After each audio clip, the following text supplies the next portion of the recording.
নমস্কার বন্ধুরা, সবাই কেমন আছেন? আমি পিয়ালিস কিচেন চ্যানেলে আপনাদের স্বাগত জানাই। আজ চলে এসেছি নতুন একটি রান্নার রেসিপি নিয়ে। বাড়িতে থাকা খুব সামান্য কিছু উপকরণ দিয়ে খুব সহজেই বানিয়ে ফেলতে পারেন এই সুস্বাদু রেসিপিটা। চলুন দেখে নিই। আজ আমি বানাবো এগ চিলি। এটি বানানোর জন্য আমি 4টে ডিম সেদ্ধ করতে দিয়েছি। এদিকে 2টো পেঁয়াজ কিউব করে কেটে নিয়েছি, আর একটা ছোট ক্যাপসিকামও কিউব করে কেটেছি। বেশ খানিকটা রসুন কুচি করে নিয়েছি, আর 3টে কাঁচা লঙ্কা হাফ করে কেটে নিয়েছি। একটি পাত্রে half cup cornflour, half cup ময়দা, খানিকটা লবণ আর খানিকটা গোলমরিচের গুঁড়ো দিয়ে একটা ব্যাটার বানিয়ে নিতে হবে। অল্প অল্প জল দিয়ে এই ব্যাটারটা বানাতে হবে। এটি খুব মোটাও হবে না, আবার খুব পাতলাও হবে না, ঠিক এই রকম হবে ব্যাটারটা। এবার আমি ওভেনে কড়াইটা বসিয়ে দিয়েছি, আর বেশ কিছুটা রিফাইন তেল গরম করতে দিয়েছি। আর সেই ফাঁকে ডিমগুলোকে আমি 4 টুকরো করে কেটে নিয়েছি। এবার প্রত্যেকটা টুকরো ওই ব্যাটারে চুবিয়ে নেব, এবং ব্যাটারটা খুব ভালো করে ডিমের গায়ে লাগিয়ে নেব। এইভাবে প্রত্যেকটা ডিমের টুকরো ভালো করে ব্যাটারে চুবিয়ে তেলে দিয়ে ভেজে নিতে হবে। এইভাবে ডিমের দু পিঠই ভালো করে ভেজে নিতে হবে। এই দেখুন, ডিমগুলো মোটামুটি ভাজা হয়ে গেছে। ঠিক এইভাবেই ডিমগুলো ভাজতে হবে। এবার ভেজে আমি তুলে নেব। এবার বাকি ডিমগুলো এইভাবে ভেজে নিয়েছি।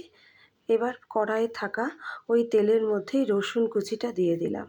দিয়ে রসুনটা হালকা করে ভাজা হয়ে গেলে ওতে পেঁয়াজের টুকরোগুলোও দিয়ে দিলাম। পেঁয়াজটা হালকা করে ভাজতে হবে, খুব বেশি ভাজা যাবে না। এবার ওর মধ্যে ক্যাপসিকাম কুচি আর কাঁচা লঙ্কা কুচিটাও দিয়ে দিলাম। এবার সব সবজিগুলোকে একসাথে ভালো করে ভেজে নেব। খানিকটা ভেজে ওতে পরিমাণ মতো লবণ দিলাম।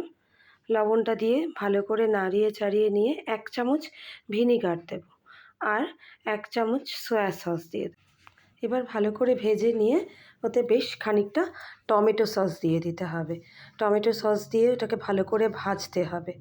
আমি এতে 2 চামচ মতন কাশ্মীরি লঙ্কার গুঁড়ো অ্যাড করেছি।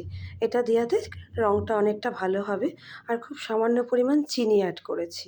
অন্য একটি পাত্রে 2 চামচ কর্নফ্লাওয়ার নিয়ে তাতে সামান্য একটু জল দিয়ে একটা পাতলা ব্যাটার বানিয়ে নিয়েছি, ঠিক এই রকম। এবার আমি ওই গ্রেভিটার মধ্যে এই পাতলা ব্যাটারটা দিয়ে দেব। এটা দিয়ে ভালো করে নাড়িয়ে নিতে হবে।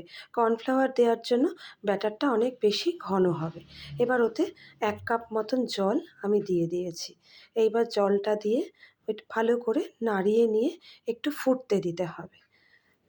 গ্রেভিটা যখন ফুটে যাবে আমি ওতে এক এক করে ডিমের টুকরোগুলো দিয়ে দেব। এই দেখুন, আমি এক এক করে এইভাবে ডিমের টুকরোগুলো দিয়েছি। এইভাবে ডিমের টুকরোগুলো সব দিয়ে দেব।